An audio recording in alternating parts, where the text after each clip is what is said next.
Good afternoon. I'm Dennis Galucki. Welcome to the 565th Imagine Buffalo program and our 186th YouTube production hosted by our wonderful downtown Buffalo and Erie County Public Library. Now, we're glad you joined us today. It's a very chilly day here in Buffalo, but sunny. And let you know that this program is created by the Center of Study of Art, Architecture, History, and Nature, and ImagineLifelongLearning.com. Now, before we get started, just a little housekeeping. Everyone watching will be muted and your video turned off. If you have any questions or comments, please type them into the chat box. We'll go through them at the end of the presentation as time allows. Now, we are recording this program so you can watch it again later on the Downtown Central Library's Facebook page and YouTube channels. And please, we hope you share the link with others. Now, on to our featured speakers. Joining us today during this Black History Month to discuss 2025 at the Nash House Museum and Michigan Street Baptist Church are Sharon Holley and Lillie Wiley-Upshaw. There you go. Sharon has dedicated her work for sharing stories and in particular fostering knowledge of Black histories and cultures. Her career at the Buffalo and Erie County Public Library spanned 34 years. She co-founded and co-owns the independent bookstore Sawadi Books, which will turn 50 next year. Congratulations, with her husband, Kenneth. And together with Karima Amin, she co-founded Tradition Keepers, Black Storytellers of Western New York. Sharon serves as anchor representative and president of the Michigan Street Preservation Corp, which owns the Nash House Museum. She is also board member of the Michigan Street African American Heritage Corridor Commission and the Afro-American Historical Association of the Niagara Frontier. Lillie Wiley-Upshaw serves as board treasurer for the Michigan Street African American Heritage Corridor Commission and as chair and anchor representative of the Buffalo Niagara Freedom Station Coalition, which owns the Michigan Street Baptist Church. There's a lot of information there, folks, to sort out, and we've got the two good people with us today to do just that. Before, by the way, becoming involved in nonprofits, Lillie served as Vice Dean of Admissions at the University at Buffalo School of Law and Vice Dean for Student Services. So, thank you both for being here, and let's welcome Sharon Holley and Lillie Wiley-Upshaw. Take it away, folks. Thank you. Thank you very much. Good afternoon. It certainly gives me great pleasure to be here to present on the Michigan Street Baptist Church along with Sharon Holley. Since the history of the churches are so close, the church and Reverend Nash's experience in Buffalo are so closely linked, it makes sense for us to present to both of you today. So I'm going to just take the top of the program and talk a little bit about the history of the church. And then Sharon will talk more specifically about Reverend Nash and his impact in the Buffalo community. And then I hope we'll have some time for questions. Next slide, please. The Michigan Street Baptist Church was founded by the Second Baptist Congregation. This congregation formed in the city of Buffalo in 1836, and it closely connects to when the city was actually incorporated. The city was incorporated in 1832. The Second Baptist Congregation was actually one of 3 Black congregations in the city of Buffalo. Before they decided to construct their own church, which they started building the Michigan Street Baptist Church in 1845, they would have worshiped in different places and locations across the city of Buffalo. 89% of the founding members of the Michigan Street Baptist Church were freedom seekers. So they had arrived in Buffalo, and unlike others who crossed over into Canada, this group stayed in the city of Buffalo and made it their home. The Michigan Street Baptist Church is the only structure built by and continuously occupied by African Americans in the city of Buffalo. The architectural structure to the church itself is very simple. However, the work of the people who lived in the church made it very special. And it's of note that we have the church remaining because there has been very little change to the church since it was initially built. We just have gone through an interior renovation, and we're working hard to restore the church in every way possible. But the members of the church were really very active in the abolitionist movement. And I'm going to share a little history about some of the members who were part of that activity and active within the church. Next slide, please. So the abolitionist movement, as I mentioned, 89% of the founding members were freedom seekers. So when they arrived in Buffalo, they were very much connected and committed to helping other freedom seekers find safety. And the church members were also highly aware of helping to build community in the city of Buffalo. The church really was more than just a place for spiritual worship, although, of course, that's the cornerstone to the identity of the church. But it also was a space where people could come and have and determine for themselves what their lives would be like in the city of Buffalo. The photograph of the gentleman with the beard is Sam Davis. He was the first pastor of the church. He actually helped to build the church. He attended Oberlin College and was ordained in the lower level of the Michigan Street Baptist Church. An educator, he also fought against segregation in the city of Buffalo, or fought for the right to build and construct a school for Black children in the city of Buffalo. He eventually did make his way to Canada and has roots of his family are located in Canada. The second person in the middle is William Wells Brown. William Wells Brown had a similar freedom story to Frederick Douglass. He escaped to freedom, worked along the waterways, and lived in the city of Buffalo and was a member of the church. He wrote his autobiography and traveled around the country sharing his experience of enslavement and worked consistently to agitate for the abolitionists for slavery to be abolished. It's important to note that there were many figures like William Wells Brown that came through the Michigan Street Baptist Church during its early days. They came and they would help the congregation, but they also were honing their skills and their argument when it came to confronting slavery. And many of them went on to prominent national roles. William Wells Brown eventually did also move on from Buffalo, but he was part of a story that we do share when people come and visit the church. And it's the story of a family that was they had made their way to Canada for freedom.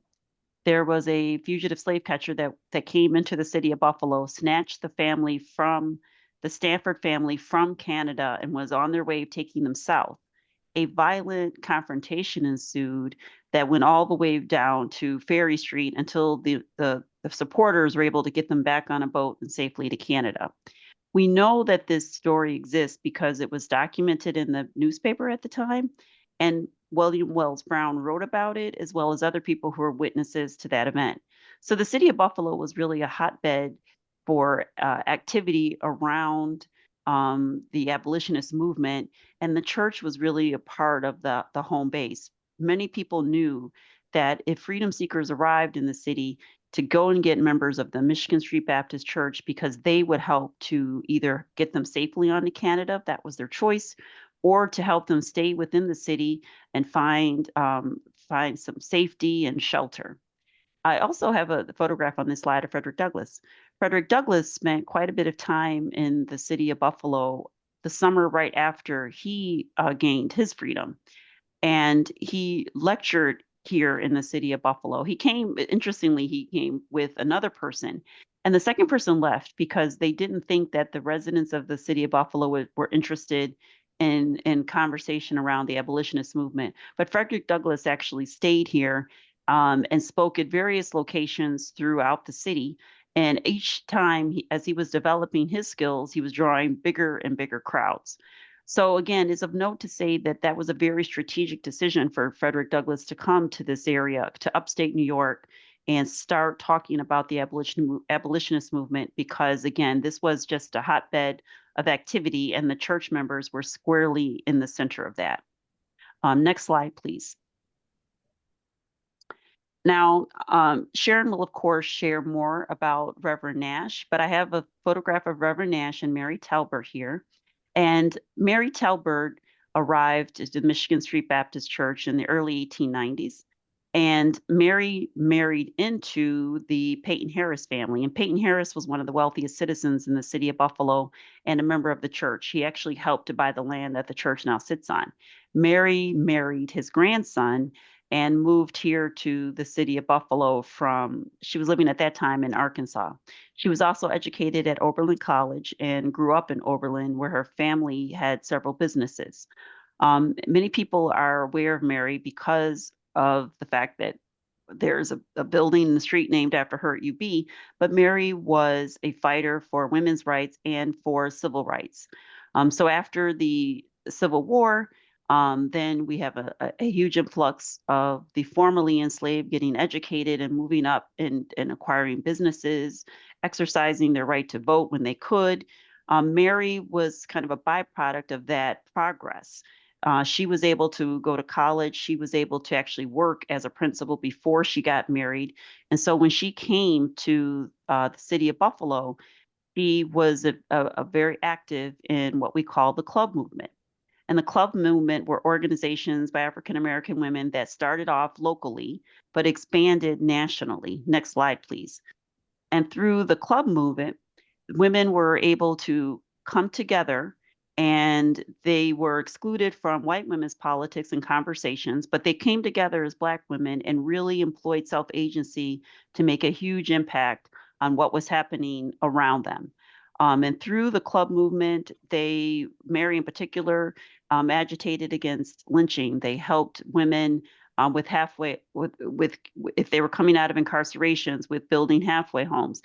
She helped in the city of Buffalo by putting books about Black life in the library. So Mary was very, very active, and the club movement was a very powerful force to help bring about the full rights and integration of African Americans into our society.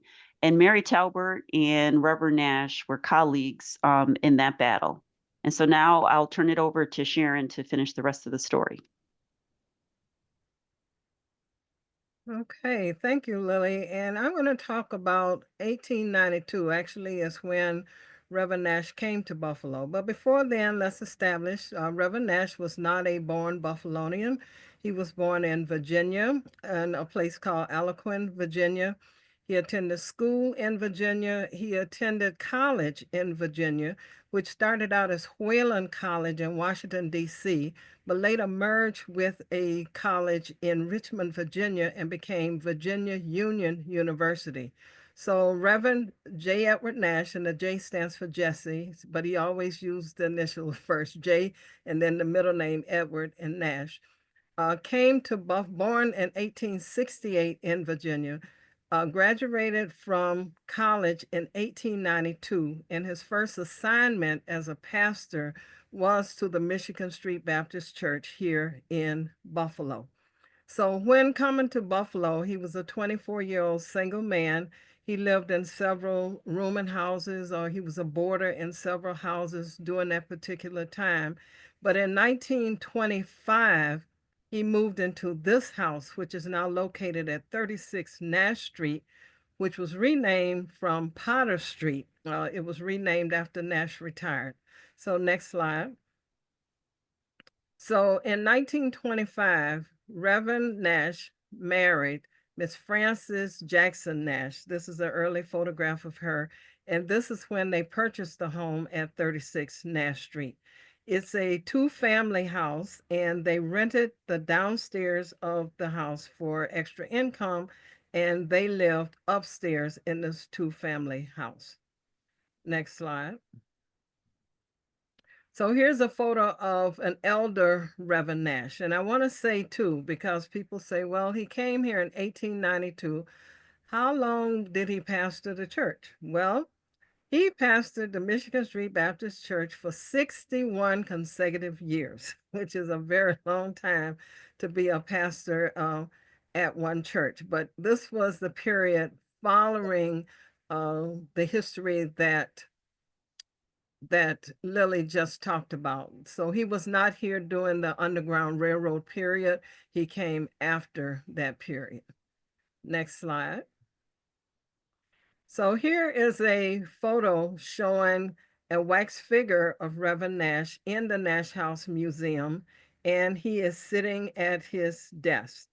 The one thing we know about Reverend Nash was not only was he a pastor, he was very involved in the activities of this community. He was a founding member of the Buffalo NAACP, of the Buffalo Urban League. He was also at the Erie County Medical Center as a pastor, and he was very involved with the Baptist Union group here in Buffalo. In fact, he was secretary for about 20 or 30 years. So at the time he's pastoring the church, he's also involved in other activities of the community, and not just locally, but nationally as well. He had correspondence with Booker T. Washington, invited Booker T. Washington to speak in Buffalo in 1910, and Booker T spoke at the Michigan Street Baptist Church where Reverend Nash introduced him. He was also an advocate for getting people into jobs that they thought they were discriminated against, and also for writing letters to help people gain employment in the city of Buffalo. Next slide. This is a wax figure of Mrs. Nash in the Nash House Museum, and we have a wax figure showing her in her kitchen. And I don't want to be stereotypical saying, well, you know, all women belonged in the kitchen. Mrs. Nash belonged anywhere she wanted to be. The kitchen was her domain. She was an excellent cook. She was a gardener, had an organic garden at the back of her house when they lived there, where she planted her own vegetables for her family and for members of the community. She was an expert seamstress, having taken lessons in pattern making at AM&A's department store, and sold many of her clothes and for a select group of others, and taught sewing to the women at the Michigan Street Baptist Church as well. She was a musician. Frances Jackson, she was a piano player, but not the official pianist for the church, but she did play the piano at home. And her brother, Raymond Jackson, was one of the co-founders of the Colored Musicians Union in Buffalo, which started in 1917. Next slide. This picture shows the Nash family had one son, Jesse Nash Jr. This picture shows Jesse Nash Jr. and his bride, and they got married in 1951. But Jesse Nash Jr. grew up in the Nash house, which was at 36 Potter Street, later Nash Street. So he grew up there. He later became a professor of sociology at Canisius College, and he was also Buffalo's first president or director of the Model Cities program. And next slide. And this book kind of shows Terrence Henry did a dissertation on the sermons of Reverend Nash. And this book only covers about 2 years or 1 year of sermons. But it is noted that Reverend Nash kept either an outline or a copy of his sermons for 58 years. And many of those have been documented. They are on microfilm, and some have been digitized. And our microfilm collection is available at the Frankie Merriweather Jr. Library, part of the public library system, and also at Buffalo State College. And next slide. And this photo shows Reverend Nash, Mrs. Nash, and Jesse Jr. Could have been taken today, like in front of a snowy day in front of the house at 36 Nash Street, and where they live. So I want to say that the house, of course, Reverend Nash died in 1957. Mrs. Nash lived in the house, however, until 1985, when she then moved to a nursing home and died in 1987. So the house was restored as a museum. It opened to the public in 2007. And so the museum shows how the Nash family lived during that time in the 30s, 40s, and 50s. And that can be seen when people make a visit to the Nash House Museum.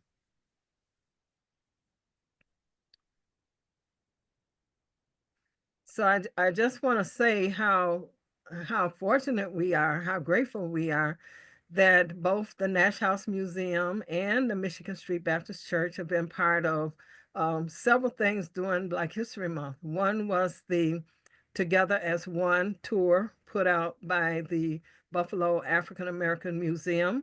One of the bus trips this year took us to the restored interior of the Michigan Street Baptist Church, where people were able to see what work has been done there. And last year, the bus tour took us to the Nash House Museum. And just to announce, there's one more tour left for February 2025, which will be the last Saturday of this month. But we have been actively encouraging the community to support the African American heritage sites in the city of Buffalo. And as Lily mentioned, we are all part of the Michigan Street African American Heritage Corridor, whose executive director is Terry Alford. So the other two institutions that are part of this would be the Colored Musicians Club and Jazz Museum, which is also under construction at this time, and the Waffle Radio Black Archives, which is also in the Broadway area. So we have 4 anchor groups that currently make up the Michigan Street African American Heritage Corridor. So we're kind of open for any questions you might have. Well, you gave us a great summary of activity that's been going on for years, but finally seems like it's crystallizing to really get to the next level. And it's got leadership, obviously, between the two of you and the teams you have. Quick question, because after I've been involved with a church in the town of Aurora, and Sojourner Truth spoke there, and you get signage, and you have to really prove that something happened. It can't just be hearsay. It can't be in order to get that signage. And I'm sure you've had the same difficulties with any signage you have. Are there records of the different people who actually would have come through Buffalo, through the Michigan Street Baptist Church, elsewhere in Buffalo, as to these names that we hear about in history, remembering from our youth when we heard these names? That strikes me, if we can identify those people having been in Buffalo or the Western New York area, that might go a long way to helping energize interest in people wanting to see these places like your church. Do we have like a sense of record of all the important names that might have come past through? I see you're nodding your head, Lily. Go ahead. I am. So in 2014, the Michigan Street Baptist Church and the organization that I'm the chair of, the Buffalo Niagara Freedom Station Coalition, has been working really closely with the Community Foundation for Greater Buffalo. They've been a huge supporter of everything that's happened down in the corridor. And they actually, they paid for us to get a historic structures report completed. And we really consider that the foundation for all of the information. So through this historic structures report, not only do we know, each original nail for the church, what the colors of the church, like there was a very detailed study of the building itself, but accompanied to that was also a detailed history of the members of the church. And so because it was a church, they attended regular Baptist conferences. So we know the names of the members. We know the people that were the former leaders. We traced where they went after they left Michigan Street Baptist Church. The story about Frederick Douglass coming to Buffalo, that's also well documented because he was there during what you call these colored conventions, which were opportunities for free African Americans, not enslaved, to come together in different cities where they talked about the issue of the day, which was eradicating and ending enslavement. And so his visit kind of corresponded with that. So there were notes that were taken. So we know the officers, we know the conversation that happened at those meetings. So there is a lot of detailed history and evidence of all of this work that did take place in the city of Buffalo that, as you said, you do need in order to uh, get the markers. We are also, the church is listed on the Network to Freedom, which is a site of spaces and places all across the country that are associated with the Underground Railroad. So we know that through all of this documented history, what was taking place. And this historic structures report, you can find a link on our website, but it's a huge, it's just a treasure trove of information that talks about, it even includes a whole section of Underground Railroad stories and documented situations where individual people made their way to Buffalo and how people responded. So it's just a wonderful Yes. uh, just overview of that time in history and what was happening right here in our cities and in the suburban areas too. So that's what we use. We rely on that quite a bit, but the information is not fully complete. We do have a gap of looking at some time in the history of the church. We know about those beginning years. We know about the Reverend Nash's years because those are well documented. But then in the sort of the modern time, we have to, some more research to do about the points after 1957 until Bishop Henderson purchased the church in the early 70s when it was nearly collapsing. And then there was a whole community effort and more awareness about the importance of the church to save the structure along with saving the Nash House too. And I would also add to what Lily said. We've been able to document some of the things through the papers that Reverend Nash kept. I would have to say that the Nash family threw nothing out. Okay. And so we have copies of letters that were sent to Reverend Nash and copies of letters that he sent to people as well, programs that were kept. When we do a tour of the house, I often ask people about the railroad structure on Paderewski Drive, the railroad terminal. And I said, who knows when it was dedicated? And when people say, I don't know, I just point to the program that Reverend and Mrs. Nash had because they attended the opening of the train terminal in 1929.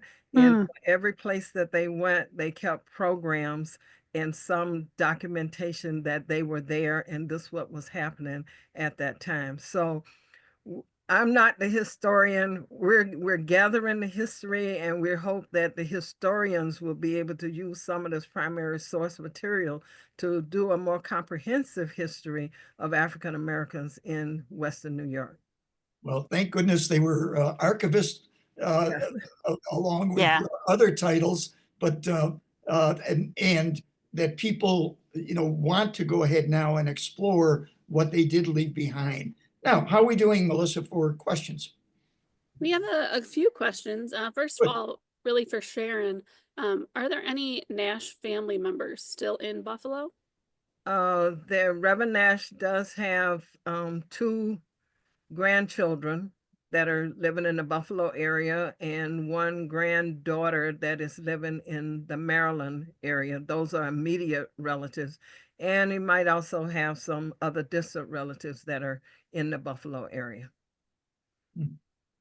Can either or both of you talk about how your organizations have worked with the Together as One group to, create these weekly bus tours that I think maybe your groups are part of? Yes, the corridor is part of the Together as One initiative. And so we were also attending meetings so that we can be included on the bus tours that would give more information to the public, especially during Black History Month, but not just during February for all times of the year. So we, of course, we're not able to put every place in the corridor on each tour. As I mentioned, last year we toured the Nash House Museum. This year we toured the Michigan Street Baptist Church. And hopefully next year after the restored Colored Musicians Club, that there will be a visit there as well. But we're trying to coordinate with other museums, and other places throughout the city to say, really, we are one, that we support each other in the efforts that we're doing to get this history out to the public. Do you, on a related note, do you have any association or relationship with the Freedom Gardens at the foot of Ferry Street that was a major terminus of the Underground Railroad? We work with the Friends of Freedom Park in some of their endeavors. And I know that during the summer, they have the Healing by the Water series. And we have participated in some level with things there. And we have also, well, I can say I have in the Storytellers group, have also participated in the Healing by the Waters with storytelling and helping with the small museum down there to tell that story of freedom seekers who left Buffalo to go into Canada. So we all work together in some, however we can Yeah. to try to promote the whole story of what's going on. And I'll mention too that the church had been closed for about 2 years because we were involved in the interior renovations. And so at the end of January, the renovations were complete. So we've had a grand reopening. We are open every Saturday throughout the rest of the month of February and March by appointment to come in and tour the physical space. And while we were under construction, it's a volunteer board, we really weren't doing as much programming. But now that we have this done, we're working on increasing our partnerships and our programming opportunities now that we've done this phase. We still have another construction project to go, but at least now people can come into the church, and we weren't able to do that for 2 years. So we're, very happy, and the renovations just came out really beautifully. And I also just want to mention real quickly that we are engaged in an archaeological dig as well on the green space next to the church, and we plan to remove the parking lot and also conduct an archaeological dig of the home of Mary Talbert. But we found a fully intact fireplace from the home of Peyton Harris, who was one of the founding members of the church. And the archaeologists tell us that it's a very rich site. So we're discovering all kinds of information that will eventually become displays, talking points within the church as we continue, as Sharon said, to unfold and unlock all of this history and share it. Lots of wonderful comments about the great work that you both are doing. Lily, obviously you talked about the church, but Sharon, could you just talk about the Nash House and how and when people can visit that? Well, currently the house is open on Saturdays from 11 to 4. We have had some inclement weather that has caused us to not be open on some Saturdays, but also we're open by appointment as well if people want to visit on a day other than Saturday. So as Lily mentioned, we work with volunteer docents and board members who are able to open the house to give escorted tours through the house. Thank you. Dennis, those were all the questions we had. That's good. So Sharon, I'll reiterate then, you are open typically every Saturday from 11 till 4? Yes, I mean, last tour starting at 3. So, and a tour, is there a charge for people to come in on a Saturday, for instance? There is a charge. Now if I can recall this, I should have put it in front of me. It's $15 for adults and $10 for 4 or more, and $5 for children. And there are group charges, but you can also book the tours through the Michigan Street African American Heritage Corridor. So if we go to the Michigan Street Organization .org, there's information on there that you can book and pay through there to come to the tours. And it's the same for the church. There is a charge for the tours as well. We're open from 11 to 1 on Saturdays, throughout the rest of February and March. We will have open times listed in April at the conclusion of March. We are doing 2 tours, but we can accommodate 75 people per tour. So that way, in that 2-hour span, we can accommodate up to 150 people, which I think is probably definitely meeting the interest in the church at that time. So Saturdays from 11 to 1, there is a charge. You can go to the Michigan Street African American Heritage Corridor page to register for the tours, and 75 people per tour for the church. You know, so much like the Theodore Roosevelt site or others, you don't just come in anytime. You have to register and maybe do it on the spot, but also usually pre-register so you know you got a spot, and then have a tour. And that's the way you explore both sites. Then I want to be clear on. Good. Yes. Well, as I said, it's been a long time coming, but the timing couldn't be better in some ways. As you know, the county is pointing to history this year with the Erie Canal 200th anniversary, next year with America's 250th anniversary, and then finally New York State outlawing slavery in 1827 early on. So we've got 3 years to really help our students and our adults all see the physicality of history. That's what both of you represent in a church, in a house. Yeah. They hold history. They're not just books. They're not just stories. They are where history happened, certainly in a big movement, and Buffalo's role in that big movement. So hats off to both of you for making these things possible. And thank you for being here today and doing this. Hopefully this link, by the way, can be helpful in that educational process. How do we get it into the schools in the 4th grade, 8th grade, whenever we're studying local history? These are the challenges ahead of us. How's that? Sounds great. And I just want to say for both of us, we have a story to tell. You need to hear this. Yes.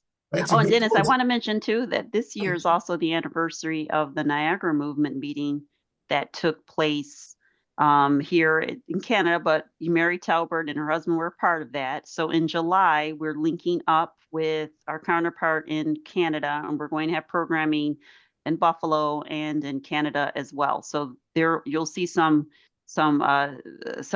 information come through in the month of July when we celebrate the Niagara Movement meeting as well. And that was the beginning of it. WNED did a wonderful program about that. That was the first one. It would go for a few years, and then new groups would emerge out of that we're more familiar with today, obviously.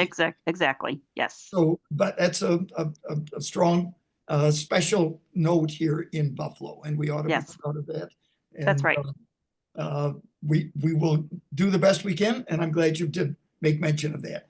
Folks, thank you both again, and we will hopefully see you again next week on February 25th, where we will continue our Black History Month discussions with the Associate Curator of Birchfield Penny Arts Center, Tiffany Gaines, and the CEO of Bellamy Enterprises, Herbert Bellamy Jr.